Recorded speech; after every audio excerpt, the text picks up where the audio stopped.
Welcome back to Real Legends Podcast. I'm Bo, I'm Dan. and tonight's movie is Return of the Jedi. The slug movie. That's right, baby. Jabba, and more Jabba. First 30 minutes is just Slug City, dude. That's all it is. These are Dan's initial thoughts, spoiler free. Slug City, Slug movie. Slug City, dude. Initial thoughts. It was actually better than I remembered it being. Yeah? Yeah. They're definitely like it's definitely not as good as 4 and 5. Yeah, I agree. I don't even think it holds a candle to 4. Like they're so distinct. But it's not bad. It's not a bad movie. Yeah. Not terrible, but in some ways I wish it was a lot better. Yeah, I agree. But really from the opening crawl onward, it's like, really? Really? And we'll get into that in just a second when we get into spoilers. I don't know, what can I say without spoiling it? The ship-to-ship stuff is probably the best it's ever been. I agree. The special effects there and the ship's fighting, it's really cool. What else? I mean, the cinematography's similar. It's probably better in Empire Strikes Back, to be honest. At least probably cooler sets and things. And that's a issue with the story, I think, is because you're setting yourself up for these settings. But yeah. I don't know what else to say before we get into spoilers, really. Yeah. I agree with you though. It doesn't hold a candle to 4 or 5. No. Especially 4, which No. is still, after reviewing the 3, is my favorite of all Star Wars movies. At least especially the 6, episodes. I mean, we could talk Rogue One another time when we get to it. Of the 6, the fourth one is by far the best. Yeah. I know a lot of people love 3 out there, and I don't. Well, I think you're wrong, because I went and saw 6 in theater, and You mean man, 3? sorry, yeah, I went and saw 3 in theater just, a month or 2 ago, and man, is it more cheesy and bad than it needs to be. Yeah, I totally agree. I think I used to say that I liked 3 the best, but I think that's mostly because of nostalgia and my inability to look past like bad effects.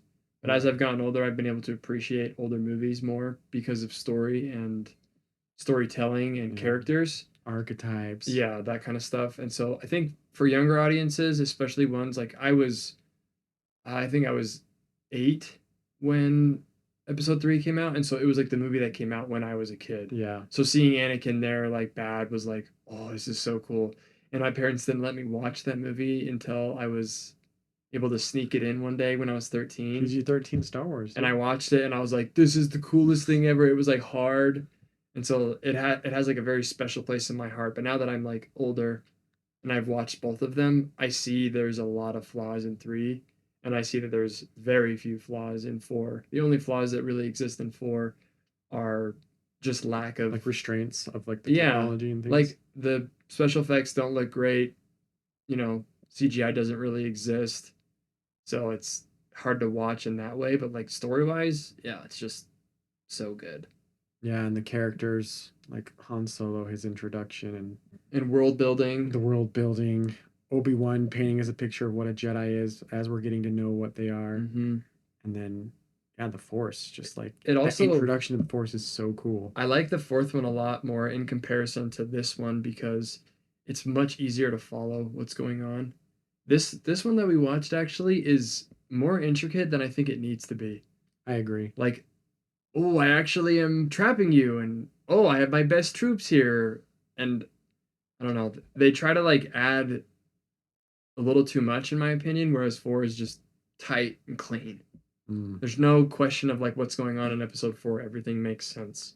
Yeah, and it's very archetypal fantasy, right? The orphan boy, the wizard mentor. Han almost even takes the place of like the old swordsman, I guess you could say, the retired swordsman that comes back to help on the adventure. And then got the princess, we got the evil dark wizard.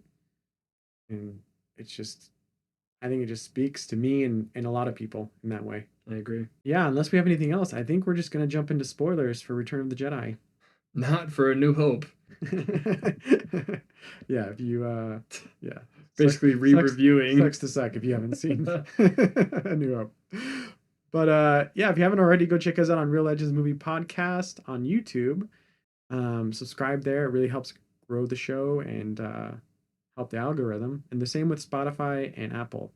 The more people that review the show or comment on Spotify, which you can do, or subscribe as a follower, it really helps get the show to more people.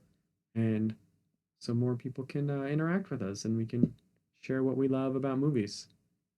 So, yeah, if you know someone that loves movies, go ahead and shoot in the podcast and say, hey, check out this episode. It's my favorite so far.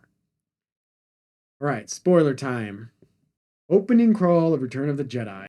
Luke Skywalker has returned to his home planet of Tatooine in an attempt to rescue his friend Han Solo from the clutches of the vile gangster Jabba the Hutt. Now, this is where it gets weird compared to the other crawls in the other movie. Little does Luke know that the Galactic Empire has secretly begun construction on a new armored space station, even more powerful than the first dreaded Death Star.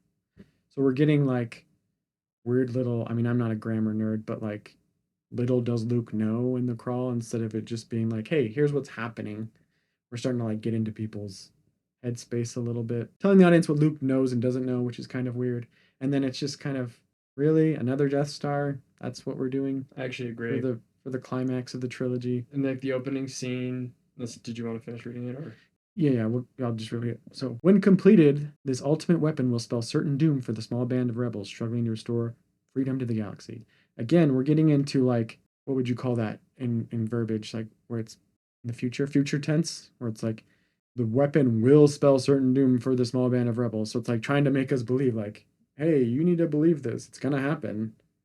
But whereas the other crawls, like I said, they're more of just like, hey, here's kind of what's going on. And now we'll jump into the story. Not like, here's what's going to happen. Here's what Luke's thinking or not knowing. Mm-hmm. So it's just a little weird. It's just off brand for the movies. And yeah, do you want to just jump into the... It does feel strange that there's not more time that elapsed between 5 and 6. There's basically no time at all. Yeah, we don't really get a sense of the time at all. And yeah, for all we know, it's just like the next day or week. Because the Empire ends and Chewie and Calrissian are going off to go look for Han. Mm-hmm. And then this movie starts and R2 and...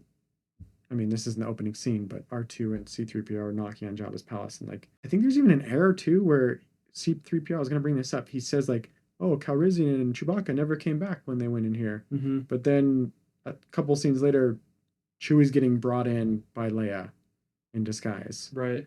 As a prisoner. So it's like, what? Yeah. That doesn't make sense. Their whole scheme in Jabba's place is just kind of stupid, in my opinion. Like, I hate that Luke shows up. Luke shows up and he claims to be a Jedi. And he's like Mr. Tough Guy. Even though he's done like absolutely nothing. Nothing that we really know about because we haven't. And he goes in without his lightsaber so that he can have this big plan where they can all get caught and then R2-D2 can be strategically placed on the big sand ship and he can shoot the lightsaber out to him when he's about to jump off the plank. It's like, really? Yeah. Not to mention all the scenes with Jabba where Jabba is a big fat slug. He's a big freaking booger on the screen. It makes absolutely no sense that he is a powerful gangster. He's a big slug. Never mess with the family. I don't know how he got any of his power when he can't even move around. This is what I was saying when we had that conversation about power and strength. I was like, power and strength are not the same thing. You can have power, but doesn't mean you're strong.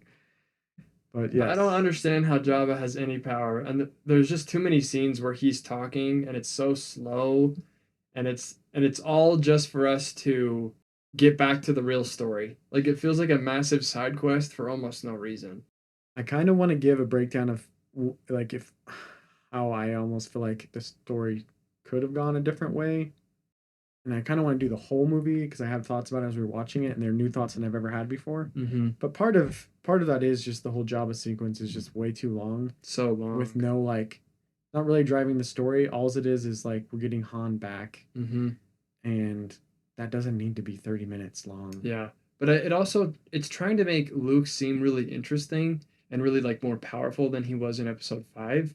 But then not, because he fights the Rancor, and it's like, this is kind of lame because you don't have a lightsaber, you don't use the Force at all, and you fell down a trap door against a slug. Yeah. and And it's like he comes in and he's got his hood on, and you're kind of like, okay, okay.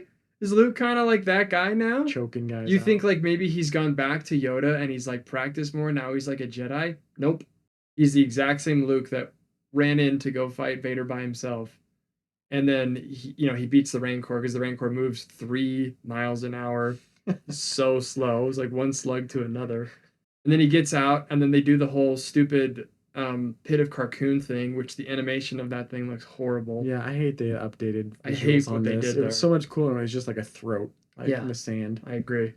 And then I don't know, like The fighting on it's okay with it's his fine. lightsaber. And then Boba, the way he dies is so lame. Yeah. Boba just lame. jumps onto the ship even though he has a gun and then just waits and then gets wrecked. And it's like, dang, you make my boy Boba go out like this? This is so stupid. Yeah, at least take some shots at Luke before he cuts your gun in half. Yeah, exactly. Or just shoot him from a distance. Like, you have a fetching gun. That's what it's used for. Sure. Like, I don't Could have know. made that battle a lot more interesting if it's like, wow, Boba's flying around shooting at me. How am I going to take him down? Uh-huh. Which we see with like Obi-Wan and Boba Fett in the Mhm. prequels, right? Yeah, and that's where the prequels shine, is like the CGI is there, but the story's not as much. Mhm. You could like mix the two and have awesome CGI and an awesome story. It'd be called Lord of the Rings. So And practical effects. yeah, and yeah, I just didn't. I think that scene's fine, but it does just feel kind of like a random side quest that they have to just throw in to make it seem cool or whatever. I feel like it was like pleasure taking by George Lucas, like, oh, let's make this cool, like mini rescue slash pirate ship in the desert scene where we're Yeah. gonna swing on a rope that's not connected to anything, but somehow swing from one barge to the other Yeah. barge. Yeah, they just hope you don't notice that stuff, but we do. Little swashbuckling scene that he just decided to insert into the movie. It is Leia's pretty awesome though. I think that one thing that I like about this movie a lot is that Leia is so cool. Like without even thinking about it, Leia just gets behind Slug Boy and just starts choking him out. Yeah, she like smashes all the controls so the lights go out and the windows kind of shut. People are running around scared, and so while the chaos is happening, she's like, I'll just choke this guy to death. Yeah, it's like, wow, Leia is freaking gangster. And then she gets on the turret, aims it down at the deck, blows the thing up. Like, she is freaking awesome in this movie. She does so many dope things. She takes action. She's no damsel in distress, which is great. Like, you can have that, but still be a feminine character and still have masculine characters. Exactly. You don't have to put down Han Solo to make Leia freaking awesome. Right. And Han Solo is pretty like impotent at first because he's blind, but he ends up being okay. I think Han's character is not as fun in this one either. I think that's one of the things I like so much about the fourth one is Han's character is just so Han.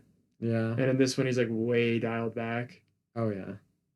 He's just like a nice guy. Yeah. Completely abandoned. Like any, what would you call him? Like the rebellious feelings. Yeah, it's the weird word. Scoundrel. Mm. He's not really a scoundrel I wonder if being in carbonite for a couple weeks would do that to a man. It probably would. You probably cool off a little bit. Happy to be alive. Happy to be here. Just like, okay, I'm not gonna fight anymore. This isn't a big deal. But for storytelling, it kind of hurts things. Yeah, it's not as fun to watch. Yeah, definitely. Yeah, opening scene is not the strongest. The whole first 30 minutes is a little like it's very fantastical. It feels like it's very extra, but I feel like they could have made it much cooler and much more tight, and added more to like the actual story. I think what bothers me the most is that we're supposed to believe that Luke has like grown a bunch in the time between 5 and 6, but he literally has done nothing different. And when he goes back to Yoda is like, he's like, hey, I'm back to do my training. And Yoda's just like, well, you already did enough. Yeah, it's like, what do you mean? Why'd you put up a big stink about him leaving in the first place? And he comes back and you're like, you're fine. But at the same time, yeah, it's kind of like back and forth because then he's like, well, I am a Jedi. He's like, no. He's like, you have to face Vader. I just don't like the idea of a Death Star too. It's like, we've already done this. I completely agree. We've already done this. And that's how I felt when the sequels came out too. Is like, really? Right. Another one? A third Death Star? Are you serious? And it's not like it's hard for them to get into it either. Here's what pisses me off by far the most is Sidious is sitting there and like you realize it's a trap and you're like, oh my gosh, the rebels are screwed.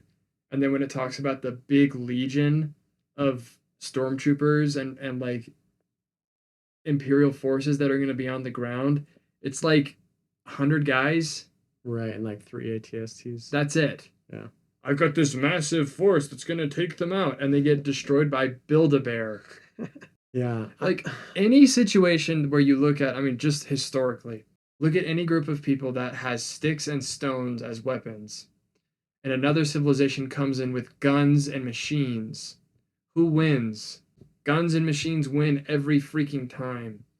It Yeah. annoys me, and this is a thing that happens over and over and over in Star Wars universes, is that the bad guys are so incompetent at being bad, but we're supposed to be scared of them still. Right. Only Imperial troopers could be so precise, and in every scene they're missing all their shots. Yeah, and that's one thing I would say Rogue One gets more right. Yeah. Is like the troops in the Empire are pretty scary. Yeah. They're deadly. Right, and that's what I love about Lord of the Rings too, is like when the Uruk-hai actually attack, it's like, holy crap, these guys are wrecking us. Like we Right. don't stand a freaking chance against these evil people. Right. But dude, imagine you are a stormtrooper and you have a laser blaster and this little bear is throwing rocks at you.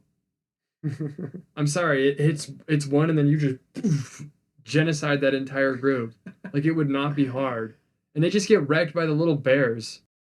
I do like it's like face. You need to face Vader because what does that mean in this movie? And that's what we should really talk about. Like face, like you must confront Vader. Does that mean you must confront him and be able to like not give into the dark side?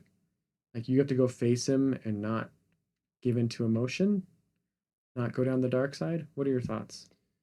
I guess that's what it is. And I think that like Luke kind of takes that to mean that he has to save him.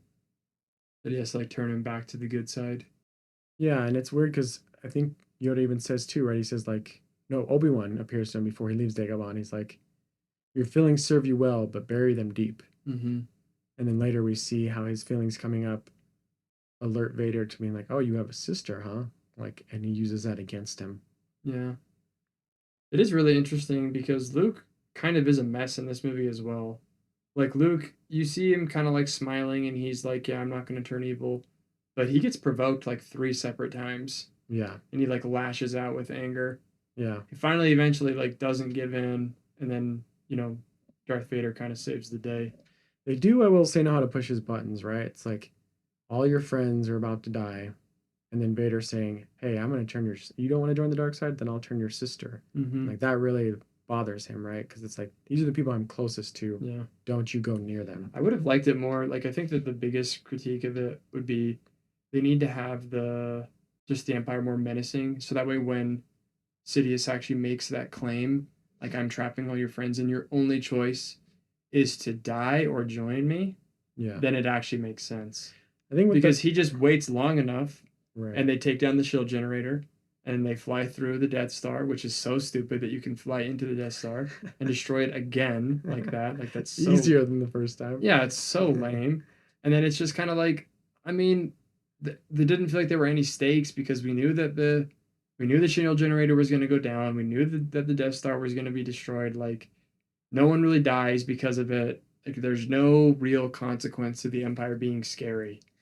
I will say, like, the stuff that Luke can actually see, which is the ships outside the Death Star, like, they are losing the fight. Mm-hmm. So there's that where he sees, like, okay, maybe he's right. These guys are, like, I keep seeing our ships blow up. Yeah. So there is a little bit of that. I'm not saying the stakes are, like, I agree with you about the stakes, but as far as, like, yeah, on the ground, Luke doesn't know what's happening down there. Yeah. But in space, they aren't doing so great. Yeah. But yeah, I agree with the whole stakes thing where, and again, that's why I feel like maybe, and because yeah, Han, we don't really have anything to do. We don't really, either he needed to die in the fourth one, or you need to have something in this one where, he's like tempted to return to his old ways, where, it's like, well, maybe we just get out and like we jump ship, and Leia, come with me. Like, this isn't we can't win. Mm-hmm. And kind of almost reverts back to his old ways, like a temptation to be like, let's just look out for ourselves. Something, because in this movie we just don't have anything to really do for him besides just be happy Han guy. Kind of a simp too. Yeah. He tells Leia that he loves her, which is very out of his character. He's not supposed to be like this soppy guy. He's kind of jealous of Luke. Yeah, he gets really jealous of Luke. Yeah. Story questions, and I want to just hit some of our favorite parts of the movie because there is good. I'm not trying to only tear this movie apart. It was one of my absolute favorites as a kid. There's parts in this movie I would just rewind and watch over and over again. And one of those scenes is the speeder chase in the Redwood Forest or Endor Forest. Super cool, high speed, high action, and then when Luke busts out his lightsaber after he falls off the speeder, and then it comes at him and he blocks a few shots and then cuts the front of it off. It's pretty awesome. Super cool. I agree. Yeah, that is a super cool scene. And like we haven't at this point from 4, 5, and 6, we haven't really gotten a ton of like lightsaber action like that with deflecting bullets and cutting things in half. So pretty awesome. Yeah. I think the scene with the Ewoks is like it's cool because they are kind of like a little native alien species. You kind of get to like look into their world a little bit, and like they think C-3PO is a god.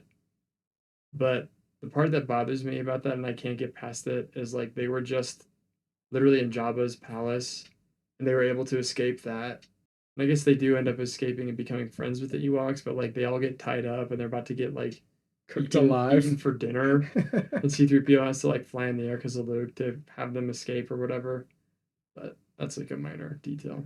It just seems silly that like I don't know. Again, I just feel like the movie just is without stakes. Like the Jabba the Hutt thing, you already know they're gonna be fine, even though there was no real plan. They get out, the Ewoks capture them, but you know whatever. But then they're gonna help us. Oh, but there's a bunch of Imperial troops guarding the shield generator. Well, not really, because the little bears help us. I don't know. I wanted to feel like this is a better finale, and like there's so much at stake, but the whole time you just kind of feel like, eh. Yeah, I agree. It's not like because there's scenes in like the fourth one and the fifth one that get me like super stoked, and even to go back and visit. Like when Luke is in Obi-Wan's house for the first time, learning about the Force. It's like, oh, this is so cool. And like then him training on Dagobah with Yoda and like learning new things, and Yoda teaching him and him expanding the world and the idea of what a Jedi is and what the Force is. Like, oh, this is so cool. And you got Luke or Han off doing his scoundrel thing where he's like, I know what I'm doing. And like everyone's doubting me, but then I do something awesome. It's like, just if you just listen to me, I'll take care of business. And so it's like very entertaining. And in this one, it's just like, well, Han's not doing any of that. Luke's not training. He doesn't learn anything new in this movie. And yet he goes and fights Vader and wins because of reasons. Right. He's just growing in the Force, but we don't really get any backbone to that. I would have loved it if instead of doing the like rescuing thing or whatever, the beginning, the first scene, sequence, I would have loved to have seen more Yoda and Luke training, where he goes back and he's like, I'm really sorry, like I screwed up here, let's like finish my training. And so then when he goes to Jabba, when he goes to Vader, it's actually like, okay, like I'm trained up, like I'm a trained up Jedi now, and like I'm ready to tango. I mean, it could open with that too to save his time. Like we could open the first time we see Luke and he's already like hardcore training with Yoda again, right? And like, so it's like we don't know how much time it's been. Maybe it's been months. Maybe it's or you could just have it be in the scroll, the first scroll. Right, true. Luke went back to Dagobah and trained with Yoda to become a Jedi that he should have done in the first place, and now he's going to get Chewie and Calrissian are off looking for Han. Meanwhile, Luke has been training intensely with Yoda on Dagobah. Then we open it up and it's like he's just doing something awesome. Yeah. Where it's like, holy crap, he's really grown. Yeah, and he's lifting the X-Wing out of the swamp, putting it back in, doing a 360. Like, he's the guy now. And it's like, yes, you finally have, like, humbled yourself and you're gonna learn. And then when you go out to the world and, like, you can actually defeat the Rancor because you have the Force. And you take your lightsaber. Yeah, and you take your lightsaber. Yeah, I think that the whole scene where it's like all the people going in, it's like, just send Luke. Just send Luke. He tries to be diplomatic like a Jedi would be, but then just like we've seen other Jedi be, it's like, well, we can't do this the peaceful way. Then I'll have to defend myself. Right. And then it's like he just wrecks people. It's like, holy crap. Right. Like he just takes care of business and rescues people. And Han's because we even get this from Han, where he's like, Luke can't rescue us. Like, he can't even take care of himself. Imagine if Luke comes in there and just wrecks people. Yeah. And it's like, oh, shoot, this guy's not because the kid I've been growing up with. Like, because he actually listened to Yoda's freaking advice, which was my critique of the 5th movie. Yeah. And it doesn't end up mattering at all because everything turns out fine, because in the next movie, he shows up and he's totally capable. And when he goes back to Yoda, he's like, well, you already know enough. I'm just tired. Let me die in peace. What? That was the consequences I was getting at last episode, where because Luke leaves, we get to see the freaking slug boy. Because Luke leaves, he doesn't get to train further with Yoda. But I do like this idea of the crawl opening up with Luke has been on Dagobah training, and then we get to see some cool stuff with him and Yoda. And then he's like, all right, like, you must face Vader. And then we skip the whole, like, Han thing where he's either already dead or, like, maybe Leia goes and Chewie and go rescue him. And it's like a simultaneous story while Luke's going to help the fleet go take out the Emperor. And you can still have, like, the tense moment where, like, it is a trap and you make the Empire more menacing. And then it makes sense. And then you kind of have Luke slipping a little bit, but in the end, he does, like, just doesn't fight. And then he lets Vader, save him. And that's, like, a fine ending. Yeah, that'd be a great movie. Yeah, I think we need to talk about the ending scene now that we've kind of gotten up to that point. Thoughts on this? Thoughts on... Well, let's ask the stories and we'll also get to the last scene. Whose story is it? Obviously, it's Luke's. Or you could say it's Darth Vader's. What do they want? Luke wants to be a Jedi, but he also wants to save his dad. Yeah, what does he need? He doesn't need to go to Yoda. That's for sure. Yoda's a useless bag of green bones. He's definitely not as cool in this movie because he's not really used. Yeah, he just goes to bed.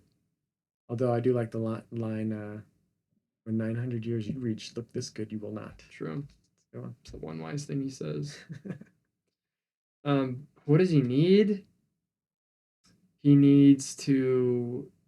Once he becomes Jedi, but he needs to... He needs to just, like, have faith in his dad, I guess. But I feel like he never doesn't. He always feels like Darth Vader is going to turn back. Like, he's always saying that. Yeah. He has a ton of faith in his dad. Tons. I don't know. Maybe it's like he needs to... Maybe it's just very simple. Like, he needs to not give into the dark side. He needs to not give into the hate. Because Vader provokes him. Even though he believes he's a good guy, he's like, well, I'll get your sister then. And it's like, and the Emperor's really provoking him too. He's like, well, I'm going to kill all your friends and you're going to lose. So you either kill me or your friends die. It would have been good. It would have been dope if he had just killed them. Vader? Just killed both of them. Killed Vader and the Emperor. I wonder how, like, from Obi-Wan and Yoda's perspective, like, how did they see him defeating those two, right? It's like, you must face Vader. So was their ultimate thing like, okay, he's going to...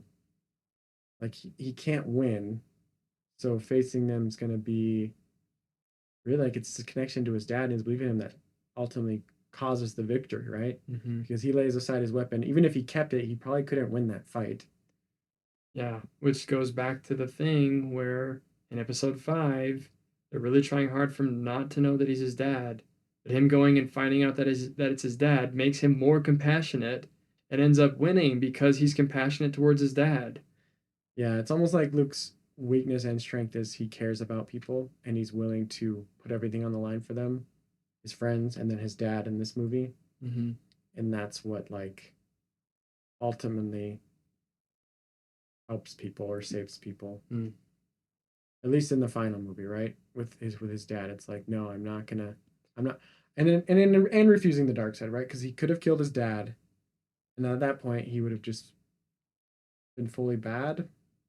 Right? I mean, it sounds like he would be fully good because he destroyed Darth Vader. I know, it's very confusing. It's very confusing. That's why this whole story is a big mess. And, like, none of it is consistent. I guess what I feel like I'm supposed to take from it is he could defeat them, but he just can't do it in anger. Is, I guess, what Yoda and Obi-Wan are hoping. Like, you are only hope for beating them, but you can't do it with the dark side. It's no wonder that the freaking Jedi get extinguished. You can only fight if you're not mad. Okay. I I think don't there's know. I think there's righteous anger. Sure. If somebody destroys an entire planet like they did to Alderaan just Yeah. because and they're subjugating tons of people, like better that one man suffer than a whole nation dwindle in unbelief. You know what I'm saying? One man died. Yeah. Yeah. Yeah, like kill him right there. Like take them both out. Like this is the head of the snake. Yeah.